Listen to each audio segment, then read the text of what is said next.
Hello नमस्ते आदाब सत श्री अकाल, वेलकम बैक टू क्रिकेट ज्ञान लाइव। मेरा नाम है जय शर्मा और हमारे साथ है अंश शर्मा ब्रदर्स आपके सामने फिर से आ गए हैं। यहाँ पे सेकंड टेस्ट जो चल रहा है इंडिया वर्सेस इंग्लैंड का दूसरा दिन जो शुरू हो रहा है और यहाँ पहले सेशन की हम बात करने वाले हैं कि क्या हो सकती है भारतीय टीम की स्ट्रैटेजी रणनीति, आगे किस तरह से कैरी फॉरवर्ड करेंगे। जो 336 रन पे 6 विकेट के नुकसान पे हमने स्कोर खड़ा किया है पहले दिन, उसको आगे कैसे लेकर जाएंगे और इंग्लैंड की टीम क्या करना चाहेगी इस दूसरे दिन पर।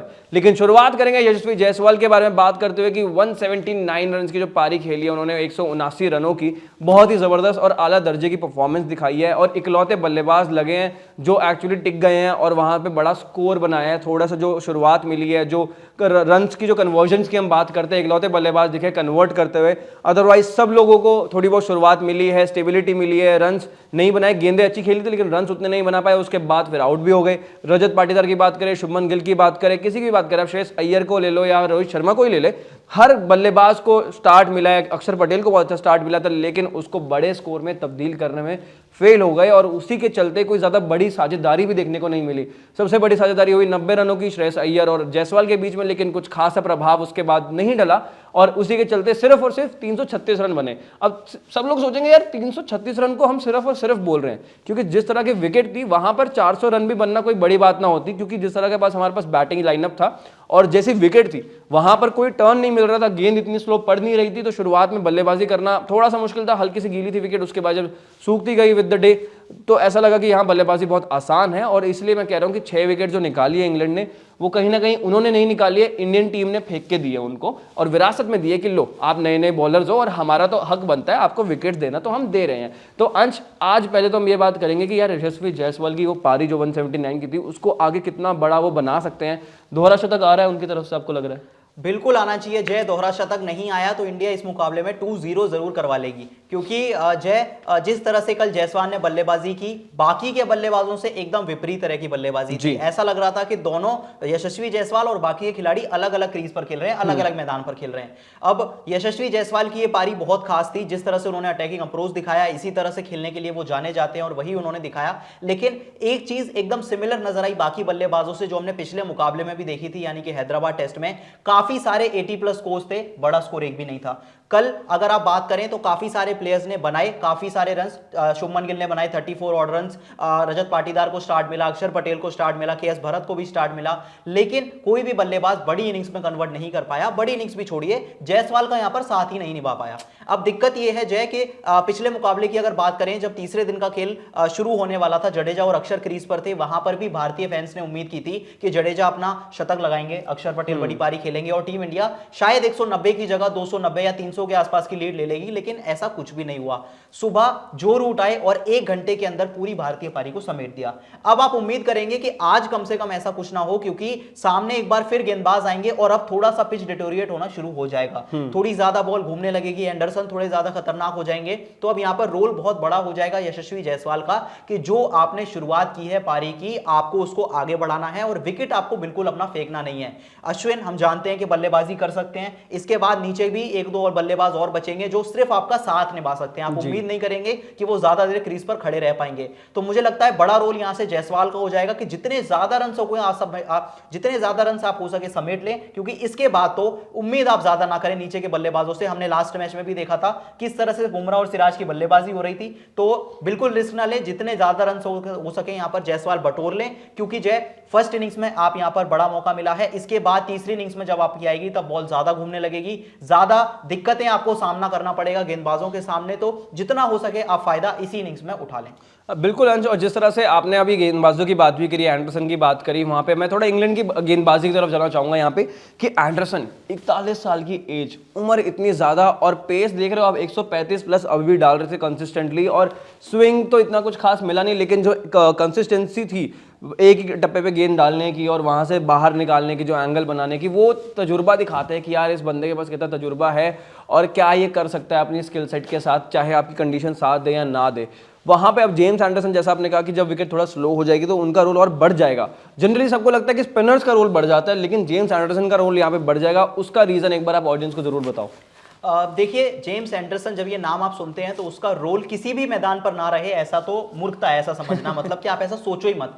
किसी भी मैदान पर जेम्स एंडरसन हमेशा खतरनाक साबित होंगे। अब सबसे बड़ा एग्जांपल आप पिछले मैच में देख सकते हैं, जसप्रीत बुमराह किस तरह से गेंदबाजी कर रहे थे और उसी पिच पर मार्क वुड किस तरह से गेंदबाजी कर रहे थे। देखिए, स्पीड दोनों ही गेंदबाजों के पास ऑलमोस्ट इक्वल है, थोड़ी सी ज्यादा है मार्क वुड के पास, लेकिन सिर्फ स्पीड आपको काम नहीं आएगी ऐसी पिचेस पर। बुमराह ने जिस तरह से कटर्स का इस्तेमाल किया, जिस तरह से स्लोअर वंस का इस्तेमाल किया, बाउंसर्स का इस्तेमाल किया, जेम्स एंडरसन वही सब आपको करते हुए नजर आ सकते हैं। थोड़ी सी रिवर्स स्विंग भी करा सकते हैं पुरानी गेंद से अगर बात करें। उसके अलावा कल भी हमने देखा था जिस तरह से शुभमन गिल को वो गेंदबाजी कर रहे थे, काफी दिक्कतों का सामना करना पड़ा था शुभमन गिल को उनके सामने, क्योंकि नई बॉल जब जब जेम्स एंडरसन के हाथ में आएगी, भूल जाइए कौन से मैदान पर खेल रहे हैं, वो बॉल स्विंग जरूर करेगी। और मुझे लगता है जय, यहां पर सभी भारतीय बल्लेबाजों को जितने भी बचे हैं या फिर आने वाले तीसरे इनिंग्स की अगर बात करें, बहुत कॉशियस रहना पड़ेगा जेम्स एंडरसन के सामने। जहां आपने सोचा कि इस पिच पर एंडरसन कुछ नहीं करेंगे, वहीं पूरी की पूरी इंडियन टीम को समेट देंगे। बिल्कुल, और मेरे को लगता है कि मुकेश कुमार ने भी बहुत ध्यान से देखा होगा कि जेम्स एंडरसन किस तरह से गेंदबाजी करे, क्योंकि उनके लिए एक बड़ी मास्टर क्लास हुई होगी। और जब वो आएंगे, मेरे को लगता है कि शायद तीसरे सेशन तक आते आते मेरे को हमारी टीम ढेर हो ही सकती है, या अगर ढेर नहीं होगी तो मेरे को लगता है कि डिक्लेयर कर देना चाहिए। 400 450 के आसपास रन अगर बन जाते हैं हमारे, और वहाँ से एक अच्छा स्कोर बन जाएगा, और उसके बाद आप अटैक करें। और जो ओवरऑल अप्रोच है अंश, मेरे को लगता है अगर हम जब गेंदबाजी करने भी उतरेंगे तब डिफेंसिव होनी चाहिए। आपको लग रहा है, पहले तो ये बात करते हैं कि आज दूसरा दिन है और दूसरे दिन आपको लग रहा है कि बल्लेबाजी खत्म हो जाएगी हमारी, उसके बाद बल्लेबाजी की जगह हम गेंदबाजी भी करने उतरेंगे, या फिर आपको लग रहा है पूरा टाइम खेल जाएगी हमारी जो अश्विन और जायसवाल की जोड़ी है? नहीं, खेलना चाहिए जय, आसान तो नहीं होगा। पिछले मैच में भी हमने देखा था, चाहे इंडिया हो चाहे इंग्लैंड हो, जब आप सुबह आते हैं तो थोड़ा सा लैप्स इन कंसंट्रेशन होता है, माफ कीजिएगा। जैसे ही नए बल्लेबाज आते हैं, नए दिन आते हैं, तो आपको थोड़ा सा एडजस्ट करने में कंडीशन से टाइम लगता है बहुत ज्यादा।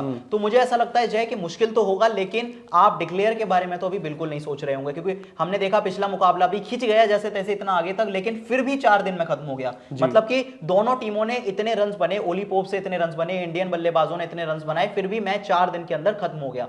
इससे पता चलता है कि इंडियन पिचेस पर मैच ज्यादा जाएगा ही नहीं। बिल्कुल आप ना सोचे, पहली पारी का जितना फायदा हो सके आप उठाएं, ज्यादा से ज्यादा रन बनाए, 500 600 700 1000 रन बने तो आप बना दें, लेकिन डिक्लेयर करने के बारे में ना सोचे, क्योंकि जब आप तीसरी पारी में कंपैरेटिवली आएंगे तो सिचुएशन बहुत मुश्किल हो जाएगी। अब पिछली इनिंग्स में ही देख लो, कितने मुश्किल से 200 के आसपास रन बनाने थे, वो भी नहीं बन पा रहे थे, क्योंकि पिच बहुत मुश्किल हो जाएगी आगे जाकर खेलना। तो मुझे लगता है कि अब थोड़ा सा स्मार्टली खेलना होगा। यहां पर यशस्वी जायसवाल को निचले क्रम के बल्लेबाजों के साथ मिलकर जितने रन हो सके बटोर ले, कोशिश करें 500 550 तक पहुंचने की, लेकिन डिक्लेयर के बारे में तो बिल्कुल ना सोचें यहां कप्तान। और अब गेंदबाजों की तरफ चलते थोड़ा इंग्लैंड के, कि जिस तरह से स्पिनर्स ने वहाँ पे जो दारोमदार संभाला था और जो कारवा उन्होंने आगे बढ़ाया था, बशीर की बात करें, अलग लगे, थोड़े से अच्छे लगे, लेकिन अभी भी काफ़ी ज़्यादा लगता है कि इंप्रूवमेंट हो सकती है थोड़ी, कहीं ना कहीं मेरे को लगता है कि अभी तो बहुत नए हैं और सीखते रहेंगे, लेकिन फिर भी एक अच्छा इंपैक्ट छोड़ा उन्होंने भी। और उसके बाद रेहान अहमद बेहतर लगे इस मैच में, इस इनिंग में। उसके बाद टॉम हार्टली तो ऑब्वियसली थोड़ा बेहतर अच्छी गेंदबाजी कर ही रहे थे। हर मैच दर मैच, इनिंग्स दर इनिंग्स ऐसा लग रहा है कि इंग्लिश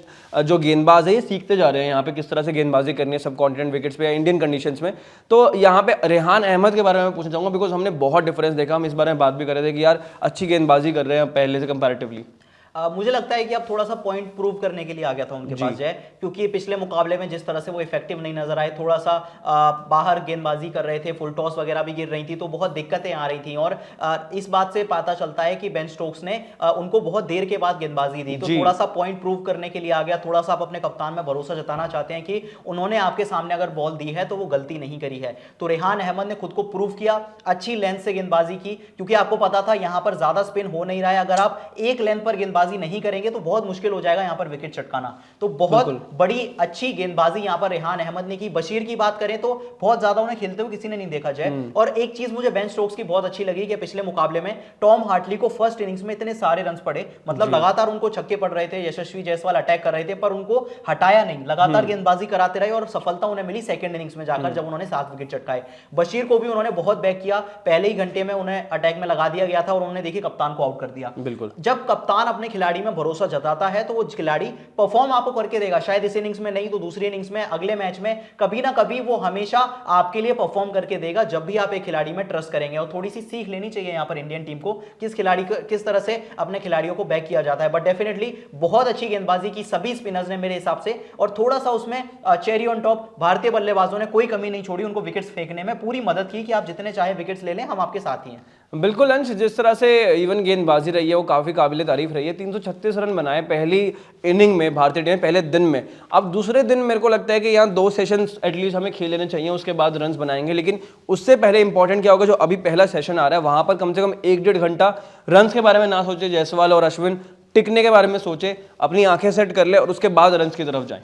बिल्कुल जय, 1 घंटे तो आपको रन्स के बारे में सोचना भी नहीं चाहिए। मतलब आप भूल जाएं कि एक दिन पहले क्या हुआ, कितने रन्स बने, आपने क्या कुछ किया, वो सब भूल जाएं। नया दिन है, नई शुरुआत है, जीरो से आपको स्टार्ट करना है। हर खिलाड़ी के मन में यही दिमाग में बात होनी चाहिए, क्योंकि जय कोई भी गेंदबाज सामने से है, मोस्ट लाइकली आपको नई बॉल के साथ जेम्स एंडरसन ही दिखेंगे मुझे लगता है। तो उनके साथ जो भी स्पिनर होगा तो बहुत ज्यादा थोड़ी सी बॉल में आपको मूवमेंट नजर आएगी नई बॉल से, क्योंकि आई डोंट थिंक कि बहुत ज्यादा बॉल पुरानी है। जो अगर बात करें नई बॉल जो मिलेगी या कुछ ओवर्स के साथ जब आपको नई बॉल मिलेगी जेम्स एंडरसन को, तो बहुत दिक्कतें आ सकती हैं जायसवाल के सामने भी और निचले क्रम के बल्लेबाजों के सामने भी। तो शुरुआती 1 घंटा आप थोड़ा सा देख सकते हैं, थोड़ा सा पेशेंस दिखा सकते हैं, बट जिस तरह से जायसवाल खेलते हैं आई डोंट थिंक कोई पेशेंस जैसे वर्ड उन्हें पता है। वो आएंगे, अपना नेचुरल गेम खेलेंगे, पहली बॉल से अटैक करेंगे और करना भी चाहिए। जो चीज आपको सूट करती है आप उसी तरह से खेलें, बट थोड़ा सा ओवर एग्रेसिव हो, ओवर रिस्पॉन्सिबल नहीं। मेरे को लेकिन ऐसा लगता है अंश, जिस तरह के पहले मैच में उन्होंने बल्लेबाजी करी थी उसके काफी विपरीत गए थे कल। जिस तरह से उन्होंने अपनी इनिंग्स बिल्ड की थी, पूरी ग्राउंडेड शॉट्स मारे हैं और जहां पे क्लियर किया है, छक्का मारने के लिए गए हैं, वो एकदम बड़ा लंबा छक्का मारा है। ऐसा कहीं भी नहीं लगा कि हाफ हार्टेड शॉट था या फिर हवा में रिस्की शॉट्स मारे हैं। बहुत ज्यादा सदी हुई बल्लेबाजी, और जहां पे पनिश करने की बात है वो पनिश किया। और उन्होंने अपने बाद में जब मैच खत्म हुआ, दिन खत्म हुआ था, उसके बाद उन्होंने ये बात बोली भी थी कि जिस तरह से विकेट थी वहां पर मैंने बस एक एक सेशन निकालने का सोचा, उसी तरह से अप्रोच किया था गेम को भी मैंने अपनी, और जहां पे अच्छे स्पेल्स हो रहे थे वहां पे बस मैंने सर्वाइव किया। उसके बाद जो क्या कहते हैं लूज बॉल्स मिली वहां पे उनको मैंने बाउंड्री के बाहर पहुंचाया। तो इसी तरह से मैं खेल रहा था। शुरुआत में थोड़ी जो विकेट थी वो डैम्प थी और वहां पे कहीं ना कहीं एक्स्ट्रा बाउंस भी मिल रहा था, बट विद टाइम वो सूख गई और उसके बाद थोड़ा बल्लेबाजी करना आसान हो गया था। थोड़ी अलग विकेट है ये, बाकियों की तरह नहीं है, बाकी बैटिंग विकेट जैसी होती हैं।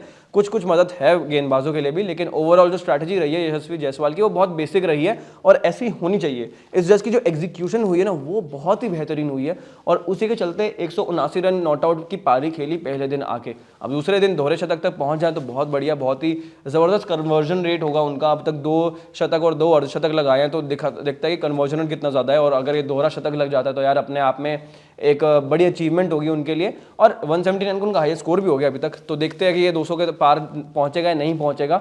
लेकिन अभी मेन चीज़ यही है कि आगे का स्कोर कितना बनेगा और इंडियन टीम यहाँ से कितना बड़ा स्कोर बना के सामने वाली टीम को कितने विकेट्स गिरा सकती है इस पूरे दिन में। पहले सेशन में सर्वाइवल की बात है, लेकिन ओवरऑल आपको लगता है कितने रन बनेंगे? आई थिंक 100 ऑड रन तो जोड़ने ही चाहिए, क्योंकि बहुत ज़्यादा मैं नीचे के बल्लेबाजों के डिफेंस पर ट्रस्ट नहीं करूंगा। मुझे लगता है जितना जायसवाल और अश्विन खेलेंगे उतने ही रन यहाँ पर बनेंगे। तो मुझे लगता है 100-125 रन अगर ट्राई कर सकते हैं आप बनाएं, उसमें से ज़्यादा रन जायसवाल बनाएंगे, थोड़े से अश्विन में भी बना दें, कोशिश करें आप बनाने की। तो मुझे लगता है कि मे बी 450 के आसपास टीम इंडिया पहुंच सकती है। अगर पहुंच जाएंगे तो बहुत खुश होंगे, लेकिन कोशिश करें कि और ज़्यादा पहुंच जाएं, क्योंकि इसके बाद जब इंग्लैंड की टीम आएगी तो उनके पास भी एक बेहतर पिच होगी अभी बल्लेबाजी करने के लिए, उतनी ज़्यादा डिटोरिएट नहीं होगी आई डोंट थिंक दूसरे दिन भी पिच। तो मुझे लगता है कि टीम इंडिया को जितने हो सके रन जोड़ लेने चाहिए यहां पर, क्योंकि उसके बाद गेम मुश्किल ही होता जाएगा। बिल्कुल देखना होगा किस तरह से इंडियन टीम बल्लेबाजी करती है और इंग्लिश टीम गेंदबाजी करती है।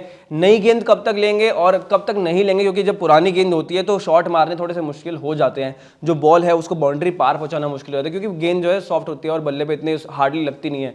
तो कहीं ना कहीं अगर जब नई गेंद उस रीजन से भी नहीं लेगी, अब मेरे को लगता है बेन स्टोक्स की टीम अगर रिवर्स मिलेगा और रन कम बनेंगे तो शुरुआत में नहीं लेंगे, लेकिन बाद में नई गेंद जब आएगी तो जायसवाल के लिए भी अच्छी बात होगी। स्विंग तो होगा एंडरसन के पास, लेकिन जायसवाल के पास भी बड़े शॉट्स लगाने के लिए आसानी होगी, क्योंकि हार्ड बॉल होगी तो शॉट भी और जोर से जाएगा और जल्दी बाउंड्री के पार भी जाएगा। तो देखने वाली बात होगी कैसे जाता है आगे का सेशन। और अभी चलते सीधा मैच देखने लाइव की तरफ, क्योंकि हम भी जा रहे हैं मैच देखने। लेकिन उससे पहले अगर आप यहाँ पे पहली बार आए हैं तो सब्सक्राइब करना मत भूलना क्रिकेट ज्ञान के, क्योंकि यही मिलता है असली ज्ञान। और हम बार बार आते रहते हैं आपके साथ बात करने के लिए। आप जिस तरह से कमेंट्स करते हैं हम भी बात करते रहते हैं, और बहुत सारा अलग अलग क्यूरेटेड कंटेंट लेकर आते रहते हैं आपके लिए, ताकि आप अप टू डेट रहें क्रिकेट जगत में क्या हो रहा है, क्या नया हो रहा है, क्या नहीं हो रहा है। और रिच इनसाइट्स मिलते हैं आपको, अलग एंगल मिलता है स्टोरीज का। तो सब चीज़ें हैं, पॉडकास्ट है, हर चीज़ है। डाइट के बारे में अगर आपको जानना है तो वो भी है हमारे पास सीरीज डाइट शो के अंदर, और हर तरह से कंटेंट है आपके पास। आप बस जाके एक बार एक्सप्लोर करना और सब्सक्राइब कर देना, ताकि जब भी हम वापस आए बेल आइकन को दबा देना, और लाइव में ना हमेशा मिलते रहेंगे हम। थैंक यू सो मच, अभी के लिए इतना ही, थैंक यू।